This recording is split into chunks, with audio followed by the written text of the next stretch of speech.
Hi everybody, welcome back to Living Traditions Homestead. Well, it is a cold, rainy, yucky day outside. It is a perfect time to sit down with you guys in front of the wood stove, which is warm and cozy, and answer some of your questions and give you guys some exciting updates. This is the first time we're bringing you a wood stove video for the year. We put off having to have a fire for as long as we could, but we can't put it off anymore. It's time to start heating the house up. When the house gets down to about 63, 62 degrees, a little bit colder than that, we think, okay, I guess we should give in and start a fire.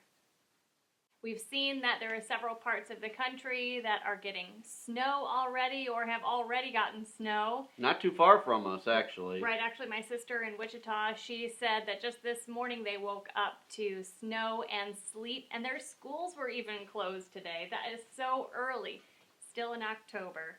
So since we can't be outside working today, we thought we would sit down with you guys and answer some of the questions that you've had for us recently. We like to do this about once a month where we try to directly answer some of the questions that you have for us.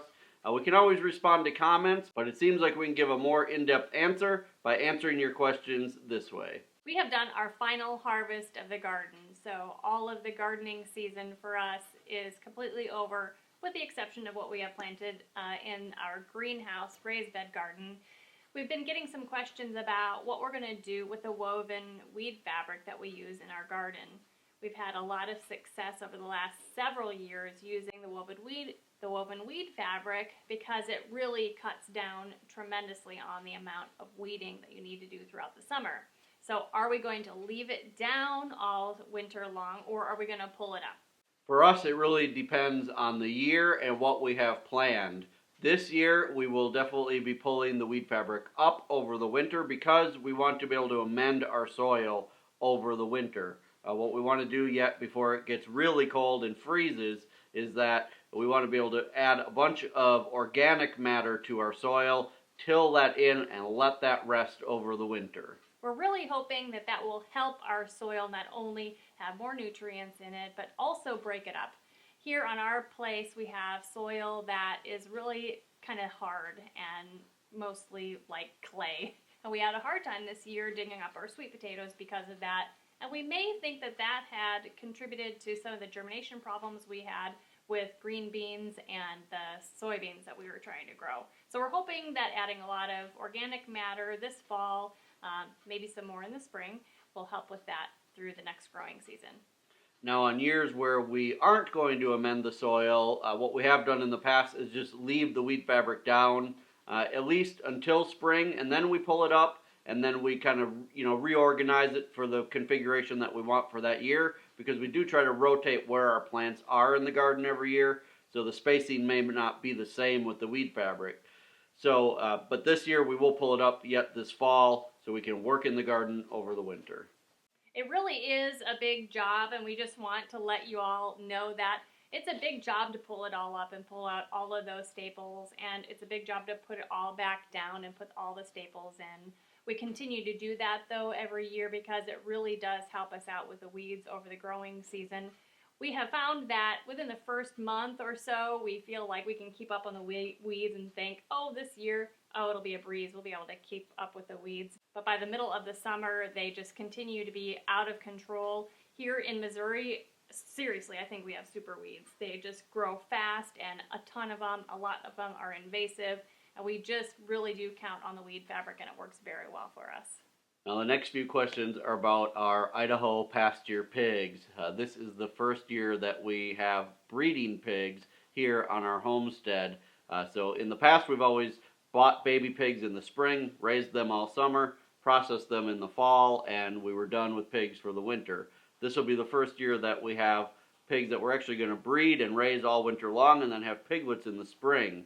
So just about 2 weeks ago, we moved our boar, Charlie, in with the two sows, Myrtle and Mildred, to start the breeding process. So we've gotten a lot of questions about how that is going. Well, we expected when we moved the boar in with the sows that there might be a little bit of scuffling. That is just very common when you're introducing new animals to each other. That happens a lot with goats, it happens with cows, and it happens with pigs. but we were surprised, quite surprised, at really the degree of the scuffling that happened between Charlie, our boar, and the girls, mostly with Mildred. Mildred is kind of the top sow. She's the more dominant sow, so I think she was a little more territorial when we put Charlie in. So for the first few hours, they went at it pretty good. They didn't really injure each other anything major. I mean, there were a few little cuts and scrapes and things, but nothing that was, life-threatening or anything like that. But, pigs are very vocal, so when you hear them fighting and you really see this aggression kind of going on, it can be a little intimidating.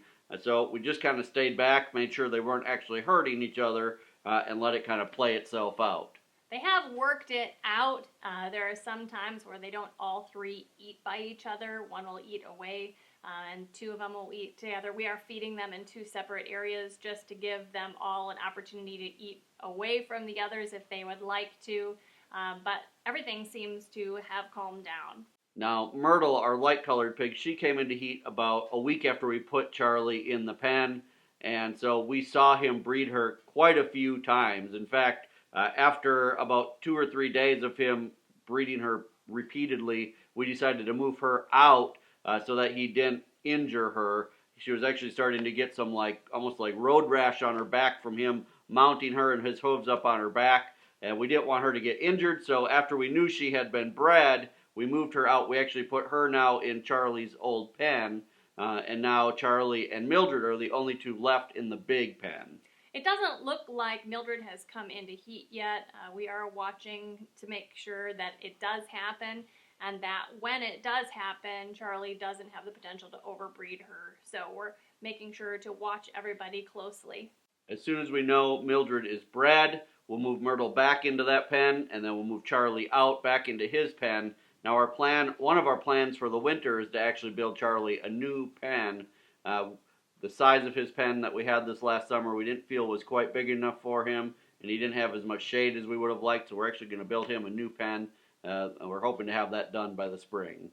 And that leads us to the next question about the pigs. We've been getting quite a few questions about where the sows will farrow.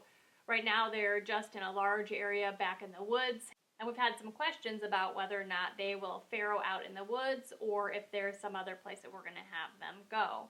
Now, because we're breeding the pigs in October, they should be giving birth somewhere around the middle to end of February.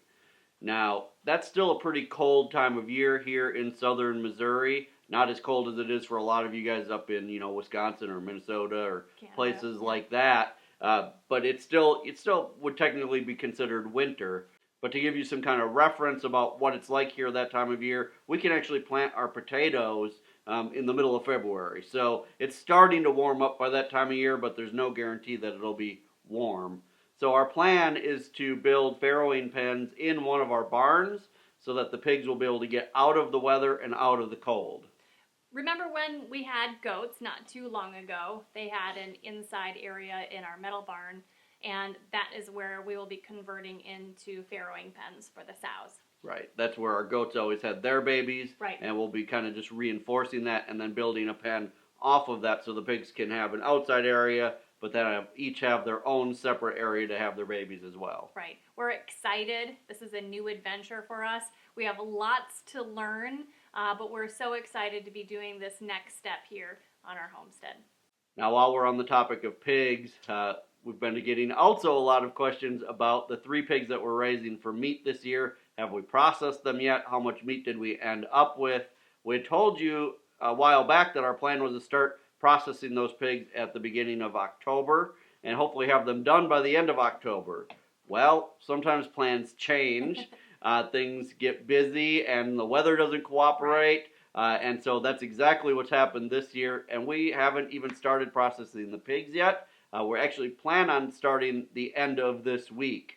Now, the reason we haven't started is because it's either been raining on the days when it was cool enough to do it, and on the days it hasn't been raining, we've still been up sometimes in the mid-80s. Yes. And processing big animals like that in really hot weather like that just isn't fun. It's not good for the meat because you're having to, have it outside for so long in that hot weather. There's still a lot of flies around, and so we've just been waiting for the weather to cool down, which obviously it's starting to cool down, so it's going to be much better weather for processing the pigs. You know, this year is the first time we have ever tried the Idaho pasture pigs, so we're really excited to see how much meat comes off of them. Also, I have been out of home rendered lard for a long time, so I'm really excited to restock the refrigerator with that. We're also really excited to see if there is a flavor difference. Just overall really excited about this. Now we're raising 3 pigs for meat this year, which is 1 more than we've ever raised before. And it's really kind of amazing that we did that without knowing whether or not we were going to need that 3rd pig, but it's all worked out perfectly because of Kevin's parents moving here. So speaking of my parents, a lot of you have been asking about them as well. If you've been watching for a while, you may know that this summer my parents came out to Missouri. They spent the summer with us because they wanted to kind of get away from all of this coronavirus stuff in the Phoenix area. So they came and they spent the entire summer out here with us on the farm, and they absolutely fell in love with it, and they decided to move. So in September, they went back to Arizona. They started packing. They put their house up for sale. And actually, they're going to be moving at the end of this week. They should actually be here by next weekend.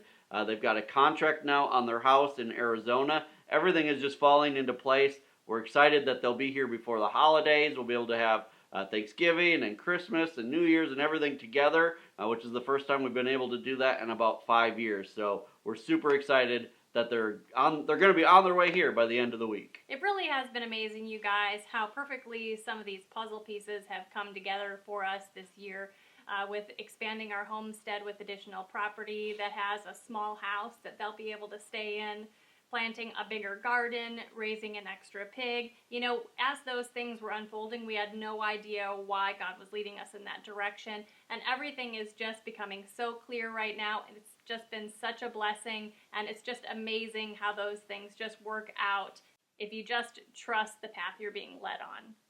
Now, we've also been getting a lot of questions about our turkeys that we're raising. We've been raising the Blue Slate turkeys, which are our heritage breed. We bought them because we wanted them as a sustainable meat source here on the homestead. We've had them for a couple years now, and this past spring, our hen actually laid a bunch of eggs. We were able to incubate a lot of them and hatch those in the house, and those turkeys are now living outside. There are 8 of them, and those are the turkeys that you guys have been seeing most recently on our videos. Recently, we talked with you guys about how we think that all 8 of these turkeys are males. Now, because we're pretty sure that all of these are males, that leaves us in kind of a weird situation. Obviously, they're not going to be a sustainable meat source if all we have are males, so we've been contemplating about what to do. Initially thought maybe we could try to get some more hens from someone else, maybe look, locally if someone has some hens that we could get.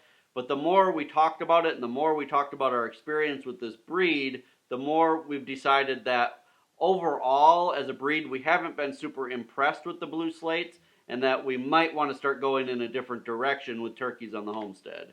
Especially because we're coming into the season, the time of year where it's going to get cold, rainy, wet, muddy, and we have really found that these turkeys just don't do well in that weather environment. Last year, it was just about this time of year that we actually started to lose some of our turkeys. Turkeys just aren't real smart animals. I don't know how to say that nicely. They're just not very bright. They will stand outside in the middle of a snowstorm or in the middle of, rainy, drizzly, cold weather. They'll just stand outside even though they have a nice warm barn to go in. We always provide them with a nice place to go and get out of the rain. But what happens is they stand outside all day, and by the next day or two after that, they've either got pneumonia or something. It almost seems like they almost drown. And I've actually read stories online of people saying they've watched turkeys stand and watch the rain come down with their mouth open and inhale all the water as they're standing there. So I don't know if that's what's happening, but last year we lost several of our turkeys right after big, cold weather stuff like this, and it just really wasn't very good. It just doesn't seem like this breed has the natural instinct to take cover when Right. it's nasty outside. And over time, over the winter, our flock really was reduced, and we really do think it was because of the nasty weather. Like Right. Kevin said, they'd just be out in it all day long, and one by one over the course of the winter, they would get sick, and you know, one after another, they would just kind of die. It looked like a pneumonia issue.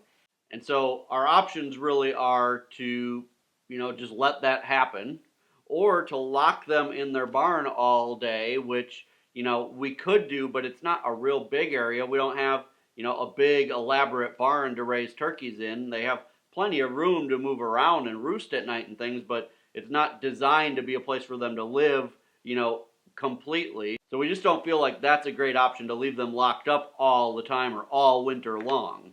Along with that issue, there are other things about this breed that we're just not super impressed with.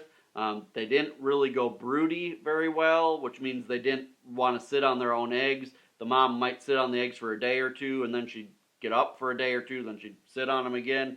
All in all, if we hadn't taken her eggs to incubate, we wouldn't have gotten any baby turkeys at all.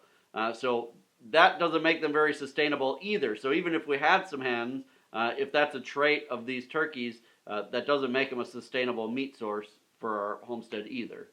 So because of those reasons, we're going to go ahead and before Thanksgiving process all of the rest of our turkeys, put them in the freezer, and that will give us an opportunity over the winter to research other breeds and to figure out what we want to do in the spring.